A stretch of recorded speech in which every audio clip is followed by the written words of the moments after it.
Casarão do Enfincado, localizado no distrito de Genezaré, em Assaré, que pertenceu a Gonçalo Batista Vieira, um dos mais influentes políticos do Ceará imperial, conhecido também como Barão de Aquiraz. O rico empreendedor e também latifundiário nasceu em Saboeiro, foi deputado por 5 mandatos, casou 3 vezes e sua última esposa, Ana Angélica Batista de Oliveira, recebeu o título de baronesa. Casarão datado da segunda metade do século XIX impressiona pela grandeza e solidez.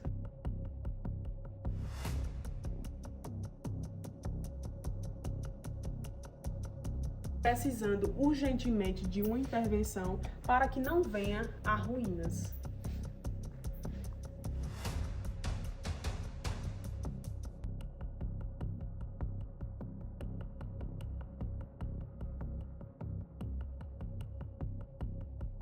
A região ao redor do casarão alimenta-se histórias do seu antigo dono.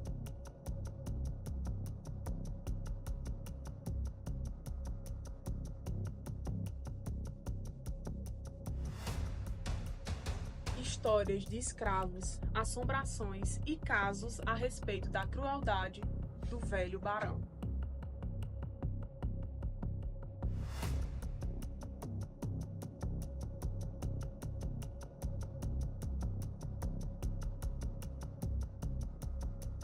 Em torno de 24 quilômetros de distância da sede do município de Assaré, o cenário é o mesmo.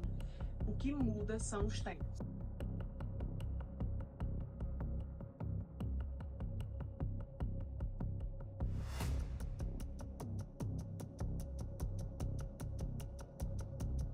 Construído em meados do século XIX, não há uma data precisa da sua fundação.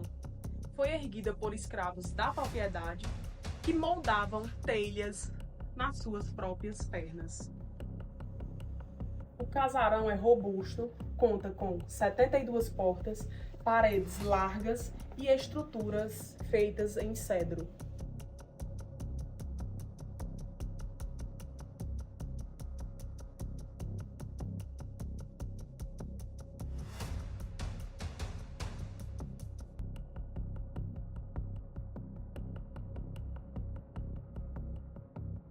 Em março de 1883, antes da abolição da escravidão no Ceará, o proprietário teria dado carta de liberdade aos seus cativos.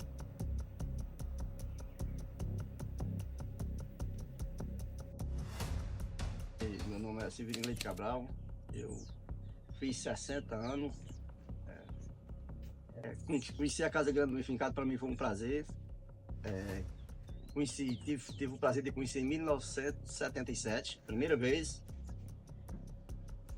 Gostei muito e sempre permaneci. Até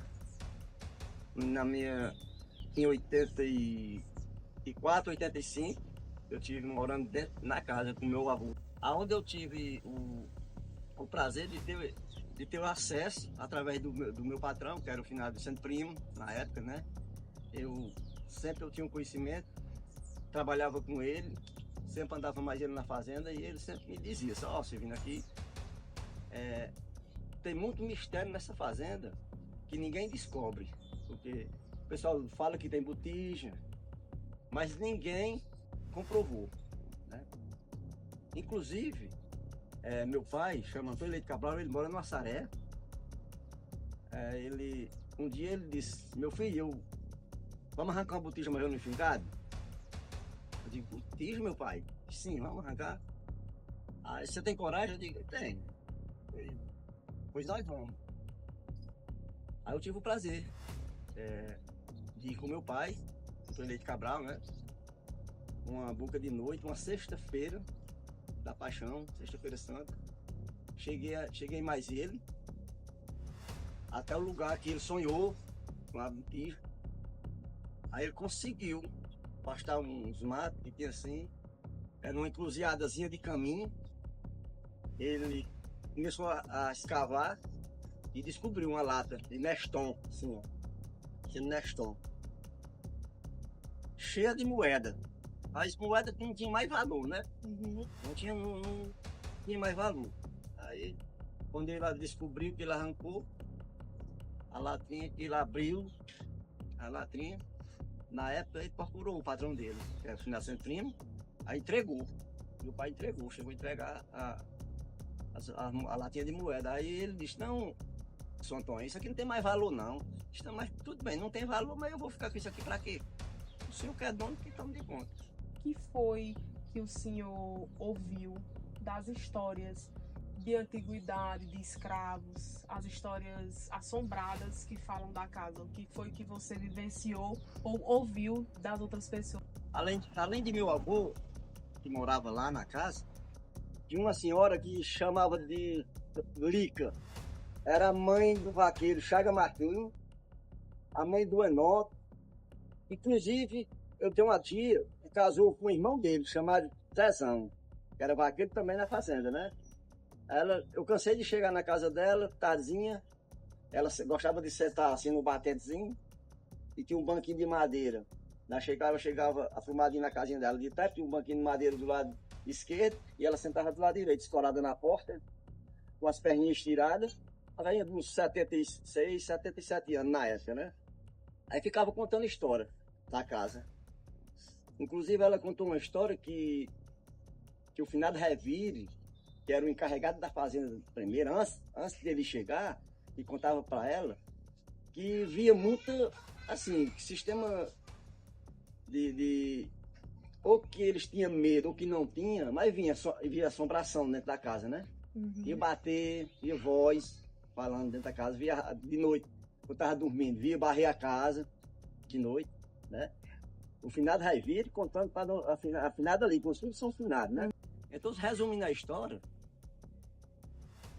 quando foi para nós se dedicar mesmo dentro da fazenda do enfincado, foi aberta uma escola, a professora era minha tia, juntou os moradores tudinho, foi feita uma reunião com o patrão, foi arrumada essa escola na época de Pedro Gonçalves, e Pedro de Branco em Genezaré foi que arrumou essa escola para ensinar nós na Casa Grande do Enfincado.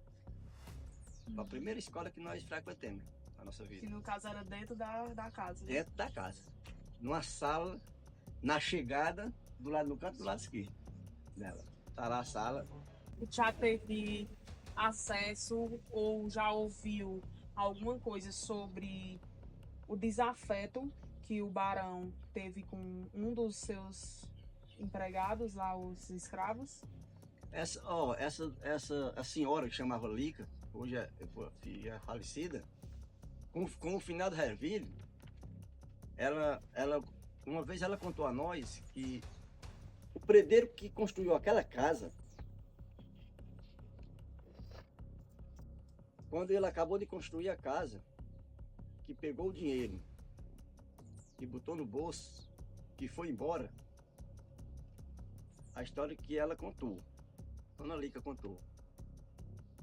Quando chegou aqui perto dos barreiros, Potengi, ele foi morto. Mataram ele para pegar o dinheiro de volta, né? Naquela época, no tempo dos escravos, sempre eles faziam isso, né? Essa é uma história que ela me contou, que já contaram para ela. O finado Revire contou para ela e ela passava para nós. Ela gostava muito de contar essas histórias e eu mesmo era uma pessoa que, curioso, eu procurava muito. Ela sempre me dizia, por que é que os outros não me perguntam essa história e você me pergunta? Eu digo, não, Dona Lica, é porque eu acho bom escutar, né? Eu acho bom muito escutar essas histórias. Porque pelo quarto que nós descobrimos que tinha essas rajas de sangue lá, pelo tronco que era enfiado no canto da casa virado pro nascente, que foi arrancado na época. Aí nós chegamos lá, nós andando nessa seca, aí nós topemos umas estacas quando eles lascaram o tronco, aí abriram estaca, mas nas estacas tinha o moto exatamente, da corrente, onde relava, né? As histórias que eu sei, que eu tenho certeza, que eu conto de verdade, foi o que eu vi. Foi o que eu vi. Acesso à Casa Grande, eu tive muito acesso à Casa Grande. Acesso à Santa Terezinha. Eu cansei de fazer limpeza no aratóriozinho, que ela era instalada dentro. Cansei de fazer. Final sempre me dizia assim, hoje vamos fazer uma limpezinha na Santa. Tem uma escada, eu botava a escada, ficava lá, abria a porta e ficava fazendo Porque limpeza. ela é bem alta, Era né? bem alta, exatamente. Escada na parede. Eu tive acesso muito. E tinha os vaqueiros, e eu gostava de lutar com bichos. Na época, eu não cabia novo. Aí sempre eu andava, eu tinha acesso à Casa Grande todinha, né? Eu ouvia dizer, né? Eu ouvia eles dizer, os vaqueiros dizer, que quando estava na calçada, sentado do viário para o nascente, muitas vezes eles estavam sentados na calçada e via os vaqueiros em uma área de mata na frente da casa, assim, para descer para o açude. Aí via os vaqueiros descer de noite gritando, que nem se fosse correndo atrás de gado, né? Atrás de gado. E o chucai rolando e eles gritando com o gado. Aí quando chegava perto da Casa Grande, tem um curral e tem uma grota desse lado ali. Tem as casinhas, 3 casas de taipa, dos vaqueiros, tinha a casa da sete, que é a Casa Grande. Aí eles que os vaqueiros corriam nessa bola de mata e vinham para trás, acabava zoado de trás do curral. Eles iam olhar, não era nada. Era só assombração. Que Só na época. escutava. Exatamente. Quando ia olhar, não Quando tinha. eu olhar não era nada. Era só isso. Muitas vezes, Chaga Martins, que hoje já é falecido, ele até morreu em Genezaré. O Enoque ainda hoje é vivo, mora na Vajota. E o finalizazão, casado com a minha tia, Inês, faleceu, chegou a falecer também. Então essas histórias eu presenciei com eles, né? Uhum. Eles sempre contavam essa história. Eu ouvi com toda clareza eles me contando isso aí. Assim, a Casa Grande Unificada tem várias histórias, porque não é fácil você construir uma casa daquele tamanho. Não é fácil. É verdade. Hoje, para a época que nós estamos, nós não... É uma realidade até implantar uma casa que nem aquela, né? E Porque do jeito que ela foi construída, da maneira que ela foi construída, uma os materiais que ela foi construída. Maria, eles contavam que eles levavam tijolo de lá para a Casa Grande, ficado por dentro com a vareda, no ombro, para levantar aquela casa. Para construir aquela casa. E os ferros lá eram desse tamanho, os ferros medonhos. Dobradiça. Eu acho que ainda hoje o cabo encontra lá. Mas bom mesmo era na época que você ia dormir lá, que trancava tudinho. Saia trancando, que eu cansei de sair trancando, né? As Que portas e janelas. Portas e janelas que você fosse contar. Ave Maria. Porque meu avô morou uma temporada lá e eu passei uns 5, 6 anos mais ele lá. Dormi mais ele. Eu carregava leite para meus irmãos, mais novos. Minha convivência dentro do enfincado, na fazenda do enfincado, foi isso. Foi isso, graças a Deus. E me casei morando dentro da fazenda. Conheceu sua esposa lá? Conheci minha esposa morando dentro da fazenda. Ela trabalhava numa propriedadezinha vizinho. Tanto o dono da fazenda, que era o Finado Centrino, como o meu sogro, que era o Finado Vicente Alves. Doi Vicente, Doi Vicente se dava muito bem e acolheu meu pai. O dono da propriedade, que era o Finado Centrino, acolheu meu pai como morador e como trabalhador para criar sua família, que era eu e mais 7 irmãos. Né? Nós somos 8 irmãos. Aí por aí começou o relacionamento de se conhecer e tudo. Eu gostei dela, namorei com ela e casei. Aí graças a Deus até hoje estamos casados. Criei 4 filhos. Mas as histórias que eu sei do enfincado, tirando a parte de sofrimento, que existe a parte do sofrimento, né? Que era muita crueldade, do modo que você escutava, os pessoal mais velho comentar, não tinha realidade porque eles não viram, né? Essa parte aí eu presenciei e passo para qualquer pessoa. Quem teve a oportunidade de ter o conhecimento, gravar alguma história na memória, hoje se você for contar para um filho seu, para um neto seu, é uma história. Com certeza. É uma história. Esse privilégio eu tenho, porque tudo que eu passei dentro daquela fazenda, dentro daquela casa, estudei até o 2º ano com minha tia, dentro daquela casa grande. O que eu aprendi em termos de alfabetização foi dentro dela. Eu sou muito grato.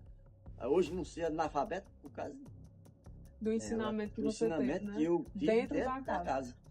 Né? Aí, por isso aí você vê, né? Se eu tivesse condições de comprar uma fazenda dessa, a primeira coisa que eu partia para cima era uma casa daquela.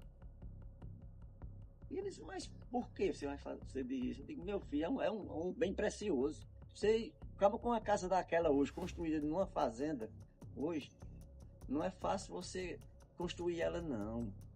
Para ela se acabar é bem fácil. Agora, para você levantar ela, não é fácil, não. O que eu tenho a dizer, a realidade, é que a Casa Grande do Fincado tem história. É uma realidade. Coisa que elas me contaram, né? Eu sei. E hoje, agora, nesse momento, eu estou passando para vocês. Pois é. A gente agradece demais, viu? Esse compartilhamento de história, do que você vivenciou, do que você escutou, entendeu? Do que você viveu dentro da casa. A gente agradece demais por você estar compartilhando isso com a gente. Muito obrigada. Em 2015, alguns moradores do povoado comentou sobre o acontecido, que através de um desafeto do barão com um dos seus escravos, mandou amarrar uma pedra grande junto ao corpo e lançou no açude próximo à casa. Exageros à parte, o jornal A Constituição noticiou o mesmo fato em sua edição 22 de outubro de 1882, dando conta que se tratava de um escravo do barão. Tamanha foi a repercussão do episódio que a memória popular jamais o esqueceu. Eu nasci em Vaza Alegre, mas me criei aqui, em Fincado.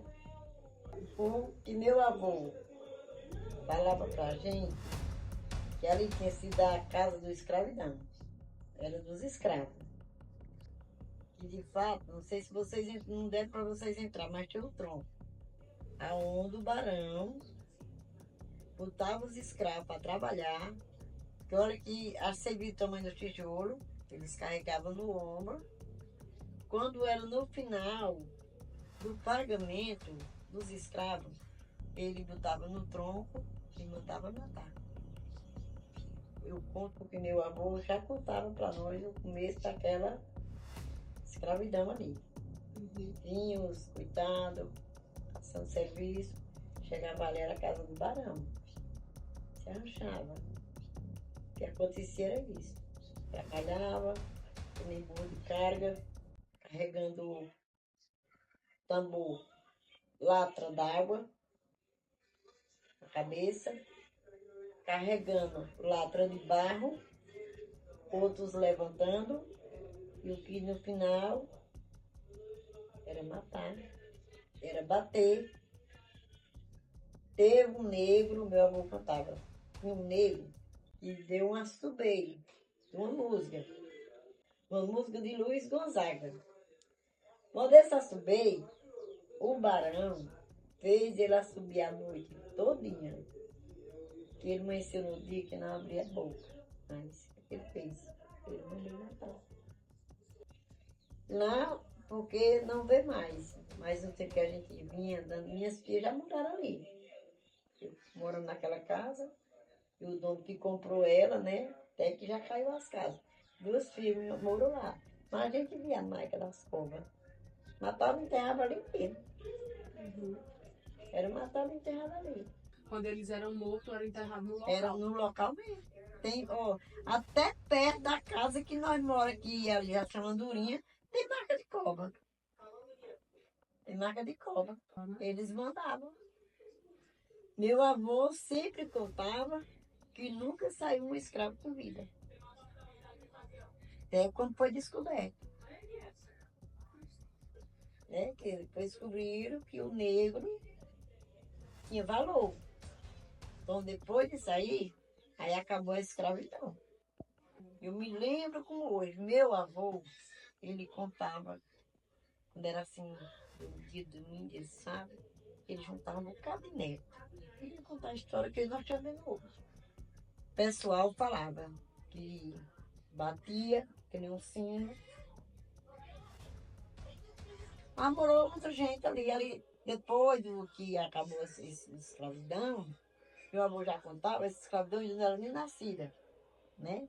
Mas meu avô já, né? Ele contava para nós o que era que acontecia. Aí, porque tem gente que já nasceu ali naquele lugar da milhagem, ali tinha um bocado de casa, porque os que já caíram. Já caíram. O pessoal que morava lá se via gado, ficar de gado, via gritaiada, via bater em sino, via bater em... Tem um quarto lá. Ele era trancado. Lá era onde ele matava os escravos. Amarrava. Era onde a assombração por dia. A minha menina mesmo que morou lá, ela não dormia de noite, não. Nem o marido dela não, cansado de chegar. E era longe, que era longe para vir de pé. Não dava pra ele chegar à meia-noite. De noite. Sim, porque disse que não dormia. Um jeito correndo, um jeito Escutando gritando, escutando coisa. E até que ela saiu de lá. Até o próprio dono. Aí depois aí pequeno, a gente fazendo missa, era muito bonito, era muito bonito. Ali os coitados trabalhavam o dia todo. Para carregar o tijolo, para carregar o barro, a água.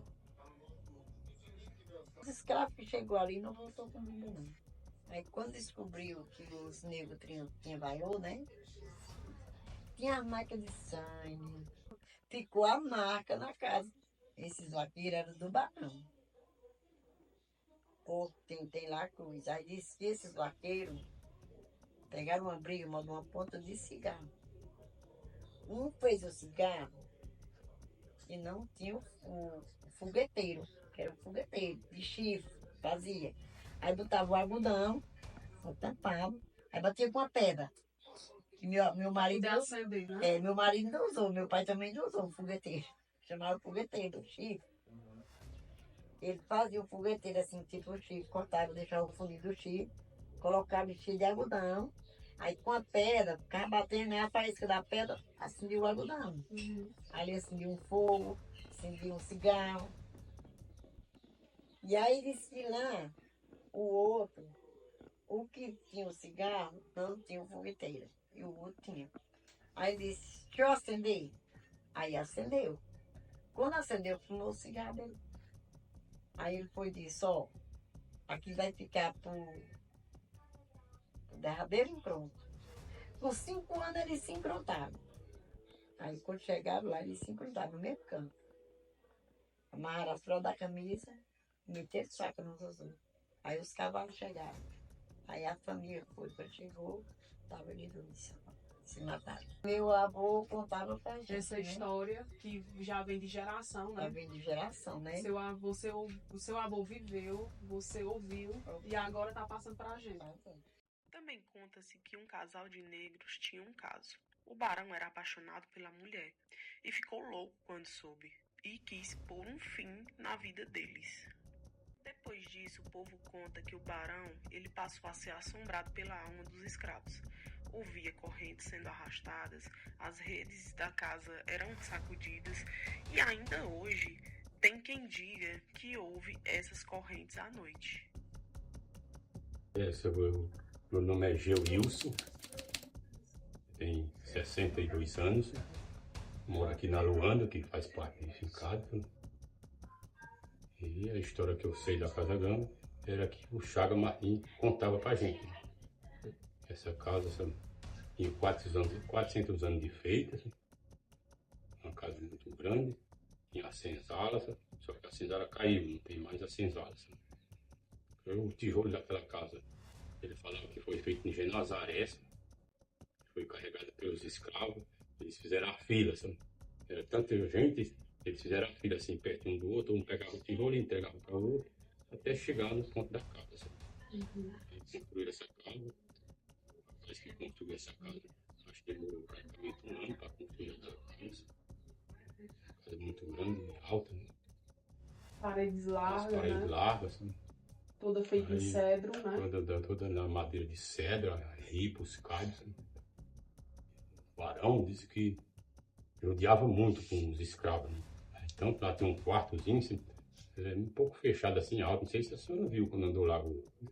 porque já estava um pouco apagado. Lá tinha as marcas do sangue das paredes, assim, que disse que era dos escravos, que ele matava, fazia alguma raiva a ele, que ele tinha raiva, mandava matar. Tinha fogo, ele matava também com a espada, sem engano a pessoa, né?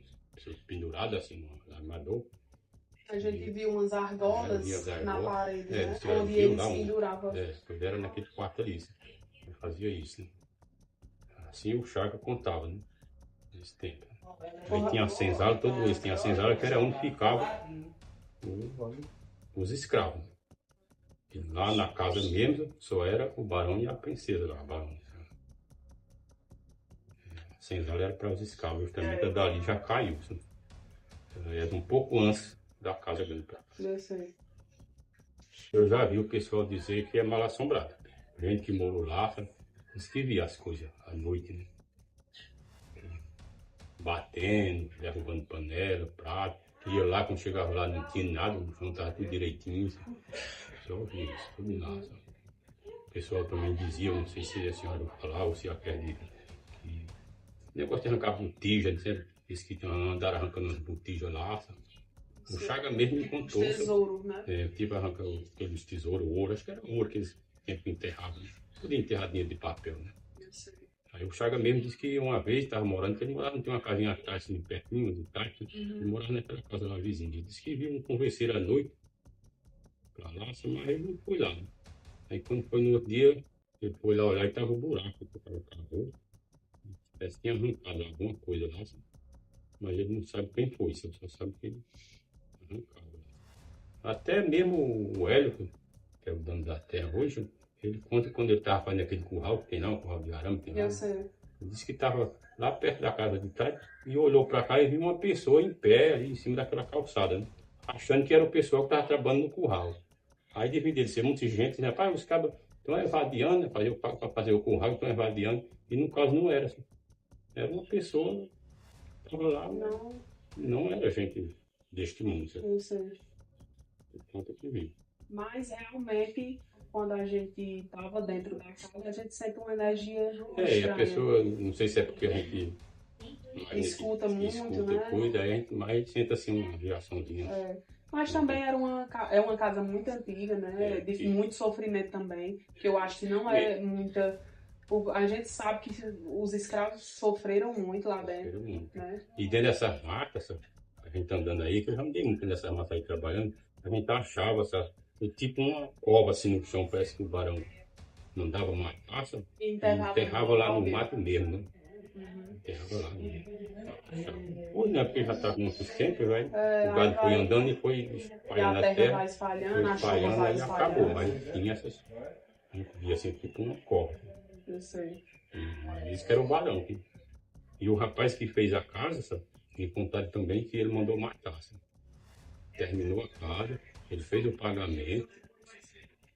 E aí, que ele construiu, né? Ele construiu. E quando ele terminou, que veio embora, sabe, ele foi e mandou outros rapazes atrás, que acompanhou ele no caminho, matou e tomou o dinheiro de volta e levou para ele. E de volta pro barão. De volta para ele. Conversa que o pessoal conta, né? Não sei se é verdade, se não. É porque a gente, né? A gente sabe que o pessoal conta pra gente. Sim, conta pra gente. Não sabe. Não teve como vivência mesmo do tempo, né? Sim, tem tempo. Porque faz muitos anos, né? Muitos e muitos anos, né? Isso era até, os caras contam muita história, isso era até que quando ele morreu, o barão, aí o levando para sepultar. Aí de repente chegou 2 negão pretos. Chegou e disse, não, vamos dar uma ajudinha, você vai pegar de um lado do outro. E foram andando, e foram se adiantando do pessoal. O pessoal não conseguiu mais acompanhar e desapareceu no meio do mundo. Muito obrigado, viu? Foi um prazer, viu? Como você acabou de ouvir, que quando o barão morreu, o corpo saiu da sede da fazenda em cortejo com os familiares e escravos da propriedade. No meio do caminho, a família encontrou 2 escravos que pediram para carregar a rede por ordem do cemitério. E eles partiram na frente. A família perdeu de vista. Quando encontrou, foi só a rede e as madeiras. E nenhum sinal do corpo do barão. Isso a história contradiz. O que ficou registrado nos documentos do morto, falecido em 1896, já que não existia mais escravos naquela época.